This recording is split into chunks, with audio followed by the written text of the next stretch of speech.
Welcome back to another live and amplified Indie Fusion podcast. I'm your host, Tom Quart. We're back at it again with another amazing podcast. Today, we have a very special guest joining us, Rebecca Correia. How's it going today? And I'm good. How are you, Tom? Doing really well. I tried to go for the what you told me not to do, and I was like, nope, nope, Korea, the country, we got it. So I caught myself. But how's glad to have you here. How's you're in Tennessee, correct?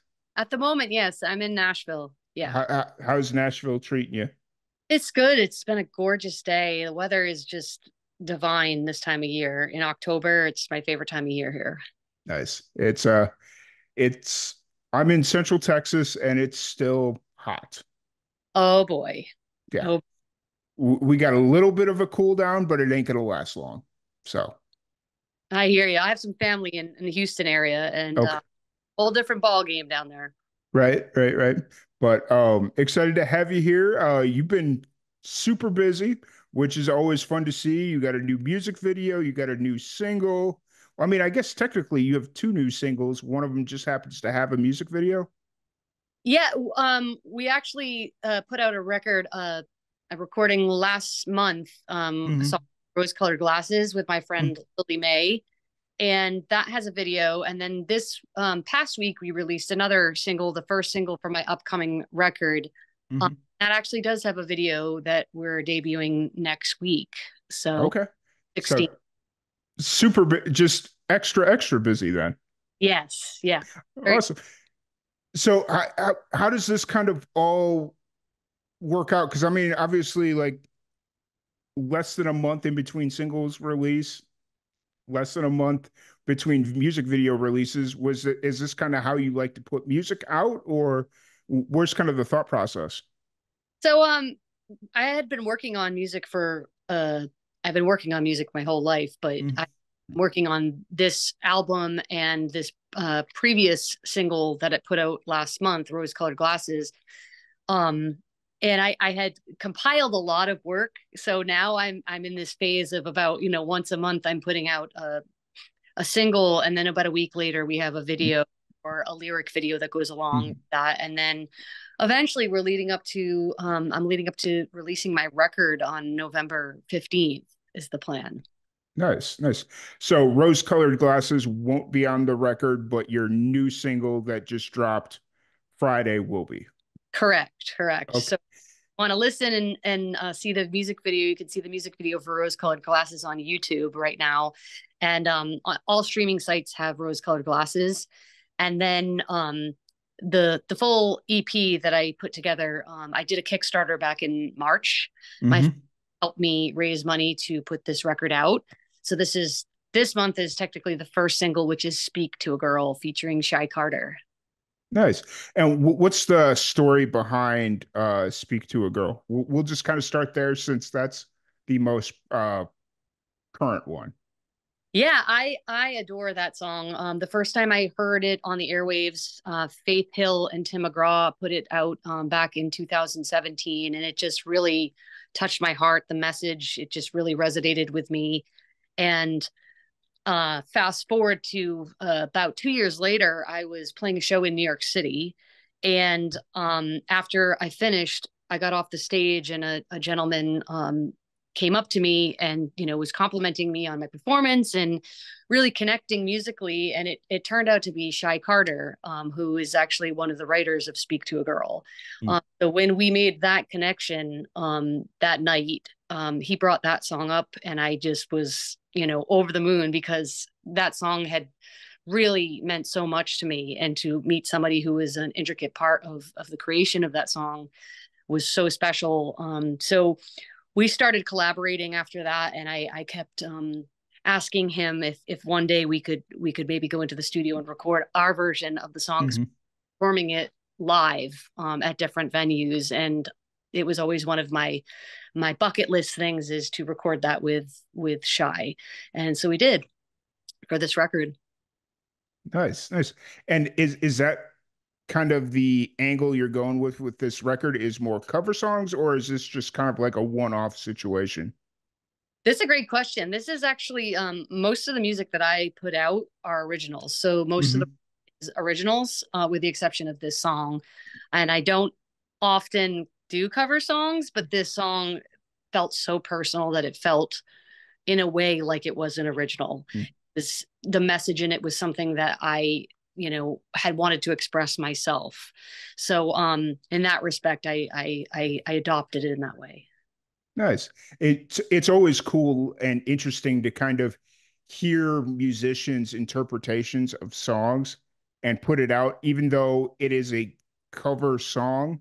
If you're putting your kind of your own spin on it, it almost feels like an original. Right. I'm a So, huge, huge fan of Faith and Tim. Been listening to their music for a really long time. mhm, Their version touched me. They say a good song can be done, different in different formats, and the if the message is strong, it's going to come across. So I'm really honored to be able to share this message and kind of continue the tradition of what's mhm. said in that song. So Nice, nice. And so with this song out, and then you've got the upcoming bigger project coming right behind it, how long's like all this kind of been in the works? so like I said, back in February, we did that Kickstarter to Hmm. record.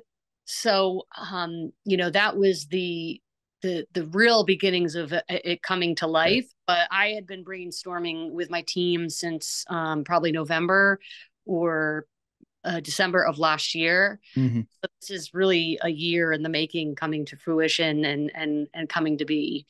Of course, Nice. Speak to a Girl had been on my heart for quite some time, quite a few years. So this is really a special thing for me to be putting out. Nice, nice. And so for Speak to a Girl, you also got the music video coming out next week as well, which that's got to be exciting, right? Super exciting. Entertainment Focus is going to be doing the debut of it, the exclusive debut on the Hmm. 16th, and then it'll be everywhere after that on the 17th. So we're super excited again to collaborate with Shy Carter. Was such a dream of mine. It was really special that the song is a dialogue between Hmm. people and communicating, and we kept the video a very simple concept of essentially us communicating with each other. We had a beautiful venue in Leapers Fork that we were able to utilize to film. Hmm. Cool, cool, cool. I can't wait to see it. I always love watching independent musicians' music videos because it's really cool to kind of see what musicians come up with without the constraints of like a major label of, oh, you can't do that, or that sort of thing. But it's really cool, and I'm really excited to see the new music video. I am too. It was definitely a community effort. I live out in Leapers Fork, and Hmm. that that area is just filled with creative types, musicians, entertainment, actors, and um, the director Tyler Barksdale. He is a dream to work with. So laid back and easy, and just so talented and so gifted in what he does, and knowledgeable. Hmm. He knows his stuff.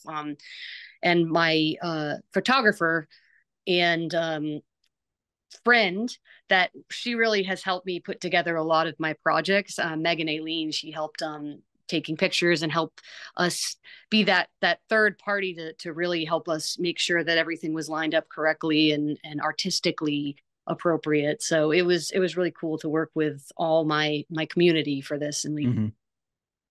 Nice. And so you're based out of Leapers Fork now, but you're originally from Massachusetts, correct? Correct. Yes, I grew up just outside of Cape Cod in a Okay. town called Rochester that most people have never heard of. We have no stoplights in our town. We're a sleepy little town, a lot of farmland, a lot of really old houses. The house I grew up in is almost 300 years old. Mhm. And it was a dream to grow up there at a farm with animals and nature. We were just probably about a mile from water, Mhm. pond, so we could walk through the woods and end up in paradise. And then if you go the other direction and you go 10 miles, you end up at the ocean. So Okay. it's really special. But I think that that part of the farmland thing is what really drove me to Leaper's Fork, because I was like, well, here I am. I'm in my city, my element with my people, my creative Mm, types, but I'm also in a place that feels like home. mm. Nice. I was, for whatever reason, well, not for whatever reason, I think a lot of people, when they hear the name Rochester, they think New York, not Massachusetts. But I also have a buddy. He grew up in just outside of Boston, and he used to tell me stories about going out to the Cape and all that stuff. Like just whenever we'd be on the road or whatnot, and um, doing like touring with the podcast and all that stuff. He, like you're sitting in the car, and he'd be like, "Oh yeah, we used to go through." He never brought up Rochester specifically, but once you brought up the Cape, I was like, "Okay, I got an idea where you're at now." So Yeah, absolutely. yeah. It's a really great area, especially in the summer. The weather is Mhm. exceptional. You can get to a lot of really cool places within an hour or a couple hours. Even if you wanted to go to New York City, you're 4 hours away. So it's a day trip to a lot of, the ski mountains in New Hampshire and Vermont. Mhm. Get to the Cape, as long as it's not a Friday or Sunday. Right. You're dealing with the Cape traffic. Plus, we're really close to the islands and the boats that take you to Nantucket and Martha's. Mhm. Big part of my growing up. Martha's Vineyard. Spent a lot of time over there. Cool, cool. That's really cool. And is that where kind of music comes in to play? Was like just growing up in Massachusetts, was it like your parents, something you found, or where's that kind of come into play? Yeah, I have a musical family in the sense that my dad was a drummer and did a lot of musicals growing up. So Hmm. that component was always there. And my mother is a retired first grade teacher, but she would always sing nursery rhymes to us. Hmm. So I got a good foundation there. And once they saw that I gravitated towards music, learning piano and anything I could get my hands on, they invested in my education in music. So I followed Hmm. with that. And my cousin is a singer songwriter as well. Her name is Amy Correia. And she put out a record on Capitol Records and a few independent records as well. Oh, She's incredibly talented and a huge inspiration of mine. So it's pretty special that I have a cousin, Amy Correia. Then my niece Isabella Correia is also a musician. So cool. this lineage of women creatives, artists, musicians coming down. So it must be a thing Yeah. in our family. Right. There's got to be at least something in the water, maybe. I don't, or the gene pool or something. Are all three of you kind of in the same genre, or did all three of you just kind of break out into your own thing? I think we hover in and around similar tastes. Mhm. I think I, I'm not sure what my cousin would label herself as now, but I see her as singer songwriter, Americana, Mhm. roots artist, folk. Um, I probably dabble a bit more in pop than maybe she Okay. does, and then Bella really loves Joni Mitchell and Nice. Amy Winehouse, things like that. So I think there is definitely a line, a common thread that goes through all three of us, but we each have our own individual style. Nice. That's cool. And I guess that's ultimately the question I should have asked, because it would have been as cool as it is that there's that common thread of like singer-songwriter connection. I've in the back of my head, I was like, oh, it'd be kind of cool if like one of them did like was in like a punk band, and then the other one was like or red dirt country, just something like that. And Yeah, so. for sure. I think we all have interesting tastes in music and Mhm. doubt, in different genres, but I would say it's a similar thread, and I Mhm. think that we would all say that there have been really strong women musicians that have inspired us along the journey. I know Nina Simone is a big one for my cousin. And for myself, just the 90s persuasion that was coming through Alanis Morissette, Jewel, Tori Amos, it was just so inspiring. And growing up listening to Whitney Houston, just trying to keep up with her vocals, was just super inspiring. And to see Bella kind of really tap into that classic Joni Mitchell, Amy Winehouse, it's really special to see. Yeah, absolutely.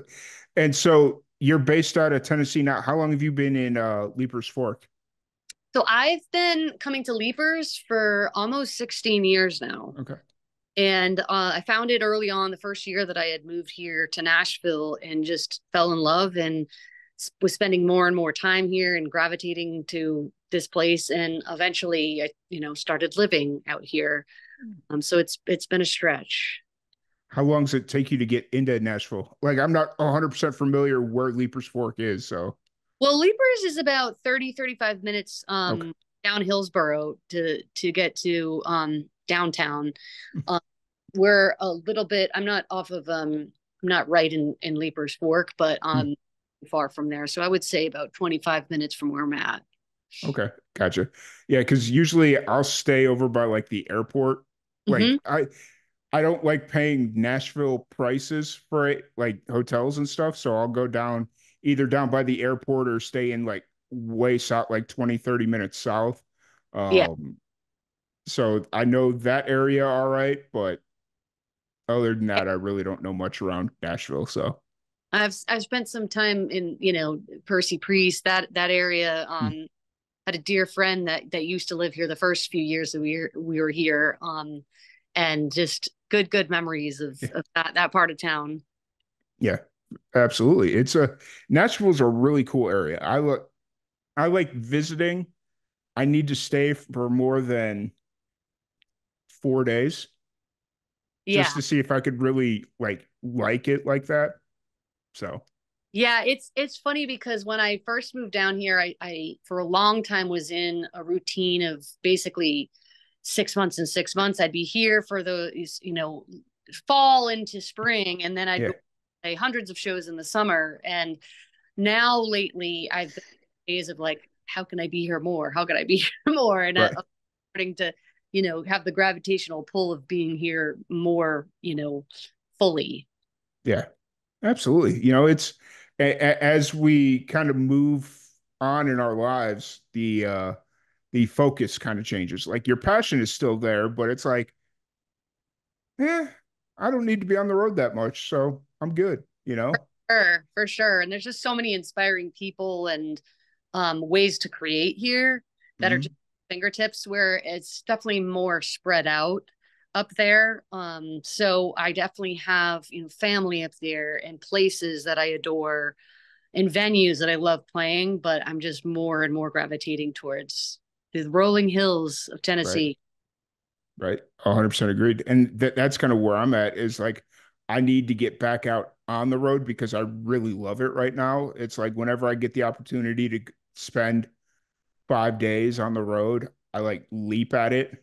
Yeah. But I'm worried in like 2 or 3 years, it's going to be like, yeah, I'm good. I don't want to be on the road anymore. Like, I don't want to miss that part of the passion while Yes. it's here. So, yeah. Living case, like after a while, you're like, can I just unpack for a little bit? Hmm. Like I this summer I was flying here and there back and forth, and it was just like I just I just want to feel like I'm at home for a moment. Hmm. So finally got a little time here this fall. Fair, fair. I was That was actually going to be my next question. Where are you at kind of show wise right now? Obviously, being in Tennessee, there's a lot of opportunities locally, but like, are you playing pretty consistently or are you just kind of pulling Well, back and yeah, a summer of shows. I don't know exactly how many I played, but I used to, like I said, play 100 per summer. So I'm coming off a pretty wild stretch of shows. So right now I'm just focused on promoting this record and sharing the new music that I've been working on leading up till now. So I expect in the winter and spring and definitely next summer there'll yeah, be a lot of dates. for sure. Fair enough. Fair enough. So you brought up the new record. I want to jump into that a little bit since that's the next big release besides the music video coming out next week, which will be on your YouTube channel on the 7th. You said the 17th, right? Yeah, Or Entertainment Focus will be debuting it, and then it'll be everywhere on YouTube on the 17th. yes. Yeah, so 16th and the 17th. Awesome. Awesome. So what's the do you have a name for the album yet, or what's kind of the thought process there? Yeah, it's the record is called Flying, which is after one was on the record, which is one that I wrote in at a friend's house in Leapers Fork, and it's a song about growth. You know, as you get older, your priorities change, and your ideals change, and your values can shift and change, and or even just hone in more. And that song is about really finding authenticity and being true to myself, and owning my path and my goals. And I've played it quite a few times this summer for a lot of my shows that I've played. My fans have Mhm. really received it well, so I'm very excited for them to hear the record version. Features an incredible band: Mike Hicks on keys, Terrence Clark on drums, Nate Duggar on guitar, and Steve Mackey on bass.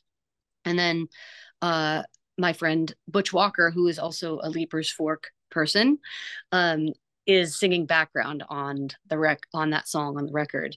So that's the title track, and I thought that song and the message really summed up essentially the collection of songs that are on there. That some that I've Mhm. written several years ago. Speak to a Girl is obviously a song written by Blake, by Shy Carter, and two of my other friends, or two of his other friends, shall I say. And that song really, it's about womanhood, about RESBCT, or Aretha, that Yeah. message. Um, it felt like that and the other songs on the record really summed up, just speaking my truth and standing in my truth. Nice, nice. And so that'll be out, you said in November. November. Um, Yeah, yeah. Is there a pre-save link or I'm guessing there will be at some point, right? there will be. Yeah, it'll be up in just a bit. So, right now, the one that's available for everyone is "Speak to a Girl." So that's the first taste from the record. Awesome. And anybody that wants to listen to Speak to a Girl and get an idea of what the record is, the link will be in the description. After you listen to the podcast, feel free to go check it out. Definitely would appreciate that one. So, obviously, you had a very busy summer, followed by a lot of releases coming up. When you do get like 2 minutes alone, what do you like to do to decompress? Just kind of hobbies outside of the industry? I love to run. So I love nature. So when I get a chance, a stretch of time, I either enjoy walking or doing a long run out in nature. I also the place that I live has a horse named Mm, Blue and a mini donkey named Dolly. And so I like to sit out in the field and chat with them and have my coffee with them in the morning. nice. And Blue is actually featured in one of the music videos from the record. So he'll be a star soon enough. Nice. That's really cool. So I take it they're not your animals, they're just kind of come with the place. Yes, yes, exactly. It's awesome. Nice. You also all the benefits of having wildlife, but none of the responsibility. Yeah, not the full Yeah. responsibility. Horses Yeah. are a commitment, equines in general. So I'm lucky to be able to enjoy it, but not have to take it on fully. Fair. Fair. So for anybody that wants to check out your music, wants to check out your social, interact with you, shows, all that fun stuff, where's the best place to find you? So you can find me at RebeccaCorreia.com. That's RebeccaCorreia.com. Awesome. Awesome. Well, once again, thank you so much. I really appreciate your time. I didn't want to, it's Thursday night, so I don't want to keep you too late, but really appreciate it. One thing I want to do here really quick before we wrap up though, what's one piece of advice you have for the young musicians out there? Well, it sounds cliche, but don't give up, and also find your people. You find your tribe, your people that are going to cheer you on. They're going to tell you what you need to hear, not always what you just want to hear. Hmm. The people that are going to tell you the truth, hang with those people and don't give up.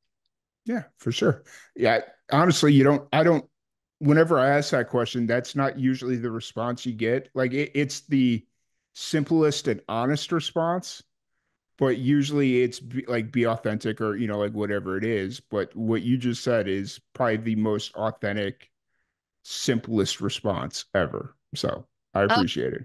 good. Yeah. Well, thank you for having me. Yeah, absolutely. Really appreciate your time. Thank you everybody for tuning in, and we will catch you all later.